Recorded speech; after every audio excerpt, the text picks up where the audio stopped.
A manhã em que acordei dentro daquela mansão, eu não sabia onde estava. O teto era alto demais. A cama era macia demais. As cortinas se moviam em uma brisa que cheirava a dinheiro limpo. Por alguns segundos aterrorizantes, pensei que tinha morrido e, de alguma forma, acabei em algum lugar que não merecia. Então a porta se abriu e uma mulher entrou carregando uma bandeja. Ela tinha olhos gentis e um rosto prático. O tipo de mulher que tinha visto o suficiente na vida para reconhecer dor quando ela entrava em uma sala. Você está acordada, ela disse. Isso é bom. Você nos deu um pequeno susto. Sentei rápido demais. Minha cabeça girou. Onde estou? Na casa dos Carter. O Sr. Malcolm Carter te encontrou dormindo no portão da frente ontem de manhã e te trouxe para dentro. O portão. Eu me lembrava do portão. Eu me lembrava da chuva. Eu me lembrava das minhas pernas cedendo e minha bochecha pressionando contra ferro frio. Mas não me lembrava de alguém me encontrando. Vergonha me invadiu tão rápido que me deixou tonta. Me desculpe, eu disse, puxando o cobertor mais apertado. Não quis causar problemas. Eu deveria ir. Ela balançou a cabeça. Você não vai fazer nada disso. Não até conseguir ficar de pé sem parecer que o vento pode te derrubar. Abaixei meus olhos. Meu nome é Naomi, Naomi Brooks. Ela deu um pequeno aceno. Bem, senhorita Naomi Brooks, você está segura aqui por enquanto. Coma primeiro, se preocupe depois. Olhei para baixo na bandeja. Chá, torrada, ovos mexidos, comida de verdade. Por um segundo minha garganta apertou. Não conseguia me lembrar da última vez que alguém tinha preparado uma refeição para mim sem pedir algo em troca. Antes que eu pudesse falar, outra voz flutuou do corredor. A gente pode entrar agora? Duas meninas apareceram um segundo depois, espiando pela porta com curiosidade idêntica. Uma entrou primeiro, mais devagar e mais cuidadosa. A outra seguiu bem atrás, já sorrindo. Essas são as filhas do Sr. Carter, a governanta disse. Nia e Noel. Olhei para elas direito pela primeira vez. E algo estranho passou pelo meu peito. Não conseguia nomear. Não era exatamente dor, nem alegria, apenas um puxão, silencioso, profundo, perturbador. Preste atenção neste detalhe, porque vai importar mais tarde. Noel inclinou a cabeça. Você está se sentindo melhor? Um pouco, eu disse suavemente. Nia se aproximou. Eu disse para o papai que você parecia cansada. E eu disse para ele não te acordar, Noel acrescentou com orgulho, como se isso fosse uma grande conquista. Para minha surpresa, um sorriso fraco tocou meu rosto. Então acho que devo agradecer vocês duas. As meninas se iluminaram. E por apenas um momento, o peso pressionando no meu peito se levantou o suficiente para eu respirar. Mas preciso te levar de volta, bem de volta, porque a história de como acabei desmaiada naquele portão não começou com pobreza, começou com amor. O tipo de amor que custa tudo. Deixe-me explicar. Cresci no lado sul de Atlanta com meu irmão mais novo, Jalen. Nossa mãe morreu quando eu mal tinha idade suficiente para entender o que a morte significava, e depois disso éramos só nós dois. As contas se acumulavam mais rápido que a esperança. A geladeira nunca ficava cheia por muito tempo. Cada plano que eu fazia dependia de uma pergunta: como eu mantenho o futuro do meu irmão vivo? Jalen era o inteligente, esperto, ambicioso, determinado a se tornar advogado. Me dediquei àquele sonho como se fosse meu. Se ele tivesse sucesso, eu acreditava, então talvez a história da nossa família não terminasse em luta. Uma noite úmida, Jalen entrou correndo no nosso apartamento, segurando uma carta com as duas mãos. Naomi, eu consegui! Olhei para cima da mesa, onde estava separando contas atrasadas.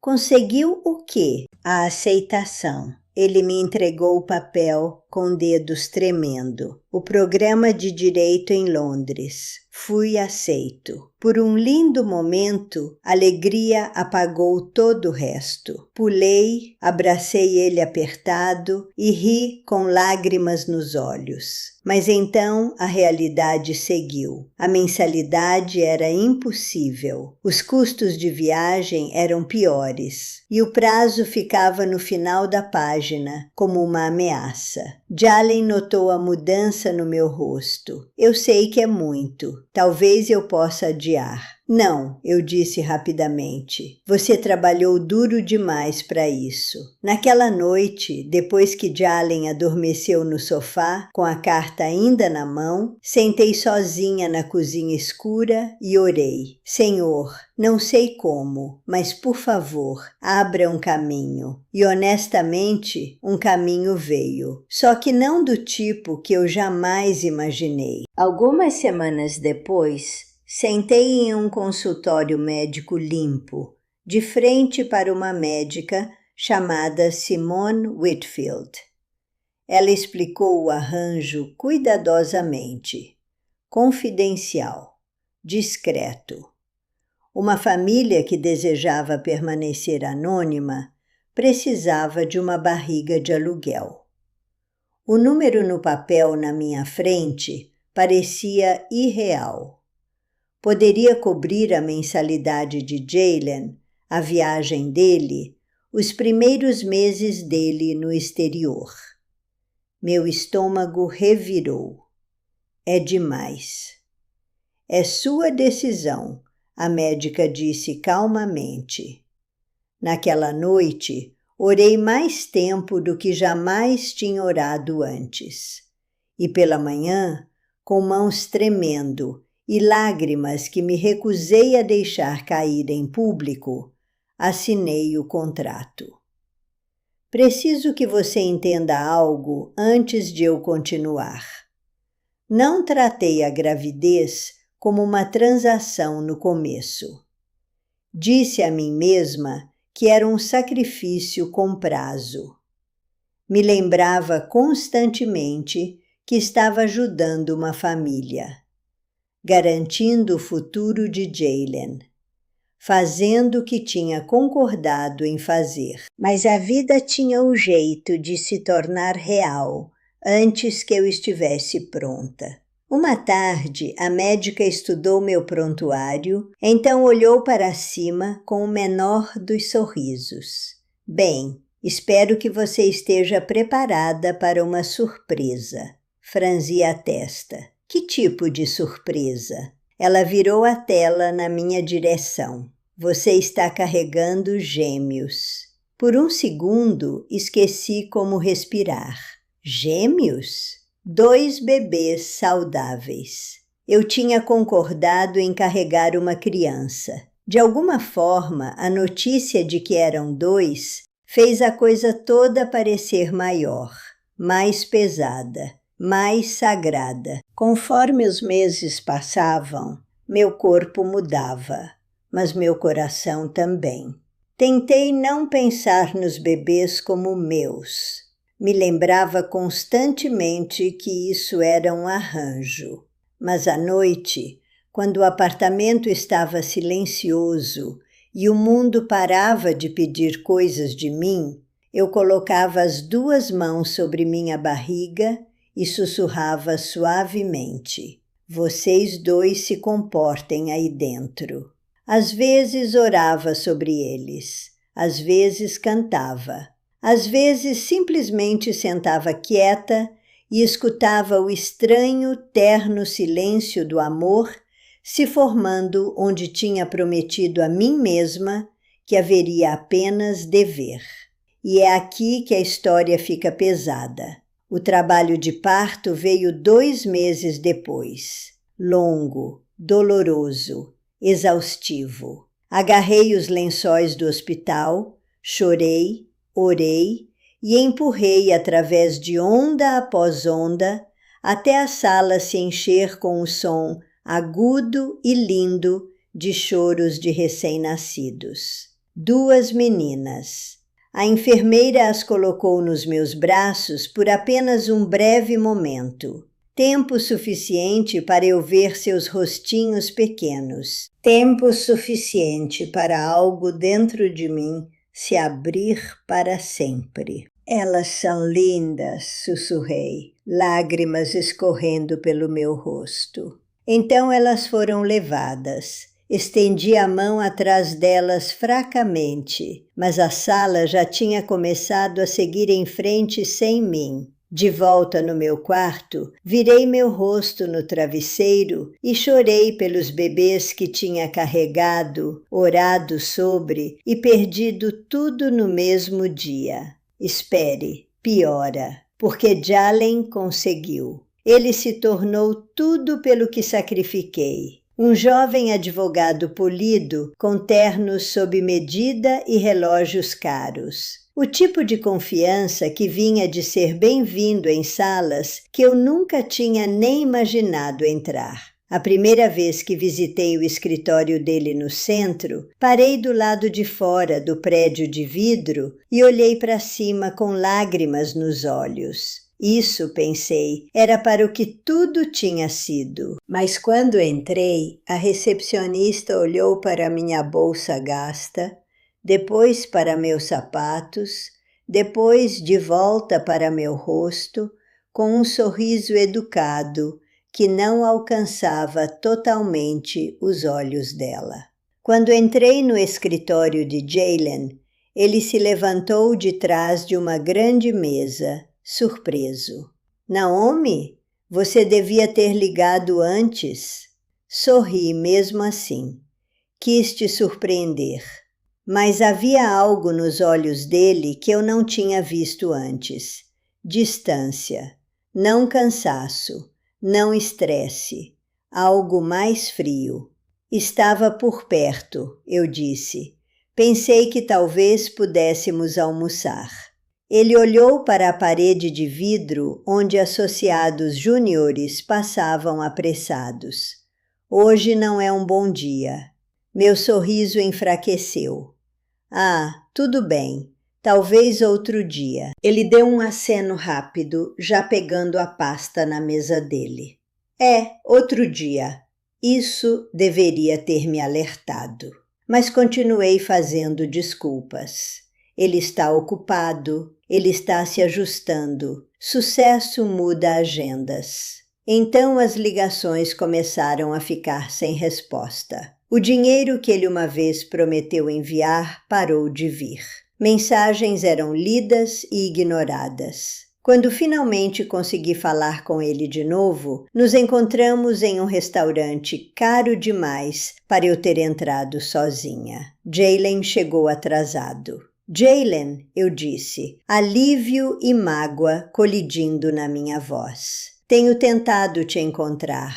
Tenho estado ocupado." "Por meses?" Ele se recostou. "Naomi, minha vida é exigente agora. Tudo está se movendo rápido." Olhei fixo para ele. Eu sei, e estou orgulhosa de você, mas sou sua irmã. Algo passou pelo rosto dele, irritação mais que culpa. Você sempre fala isso como se eu devesse minha vida inteira para você. Pisquei. O quê? Toda vez que você liga, toda vez que aparece, parece que você quer que eu me lembre de onde vim. Você deveria lembrar de onde veio, eu disse baixinho. Não há vergonha nisso. Para você, talvez, ele retrucou.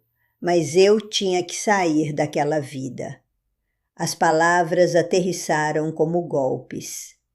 Desisti de tudo por você, sussurrei. O maxilar dele se contraiu.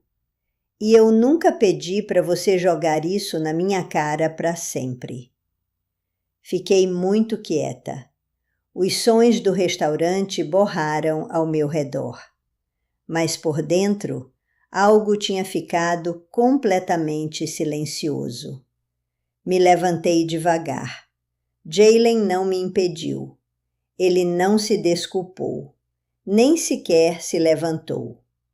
Saí do restaurante sozinha. Sabe o que me surpreendeu mais? Não foi a crueldade. Foi perceber que o irmão pelo qual tinha sacrificado minha vida tinha se tornado um homem envergonhado da irmã que o salvou. Nos meses que se seguiram, minha vida desmoronou pedaço por pedaço. Peguei turnos extras onde quer que pudesse encontrá-los. Trabalhos de limpeza, trabalho de lavanderia, posições temporárias em cozinha. Qualquer coisa que pagasse o suficiente para manter comida na mesa. Mas dor tem um jeito de drenar mais que força. Ela drena foco, ela drena esperança. Parei de dormir bem. Contas se acumularam. Prazos passaram. Então, uma tarde, voltei ao meu apartamento e encontrei um aviso de despejo colado na minha porta.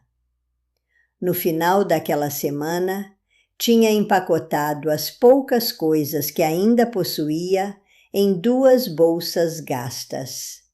Algumas roupas, uma Bíblia com capa marrom rachada, papéis velhos que não conseguia me forçar a jogar fora, e um pequeno envelope segurando registros hospitalares que nunca tive coragem de ler por muito tempo. Depois disso, a vida se tornou uma série de lugares temporários. Um abrigo por 3 noites. Um sofá emprestado por mais 2. Um porão de igreja durante um fim de semana chuvoso. Então, de volta às ruas. Uma tarde de quarta-feira, depois de ser recusada de um emprego que tinha esperança, sentei sozinha do lado de fora de uma pequena igreja de bairro. Uma mulher mais velha saiu com um saco de papel na mão. Você parece precisar disso mais que eu, ela disse. Hesitei. Estou bem. Ela sorriu gentilmente. Não, querida, você está sobrevivendo. Não é a mesma coisa. Algo em mim quebrou com aquelas palavras. Naquela noite, enrolada sob um cobertor de abrigo, peguei minha Bíblia e sussurrei uma oração tão fraca que era quase só respiração. Senhor, não sei para onde minha vida está indo, mas se você ainda me vê, por favor, não me deixe desaparecer. Alguns dias depois, chuva varreu a cidade em lençóis frios. Tinha caminhado por horas, encharcada, cansada demais para pensar direito. Virei em ruas que não reconhecia, até o bairro mudar. As ruas se alargaram, as casas ficaram maiores, portões de ferro apareceram. Mal notei. Até então, minhas pernas estavam tremendo e minha visão tinha começado a borrar. Por fim, alcancei um portão preto alto. Me apoiei no pilar de pedra ao lado dele e lentamente afundei no chão. Pela manhã, fui encontrada na casa de Malcolm Carter. E aqui está a coisa que não sabia então.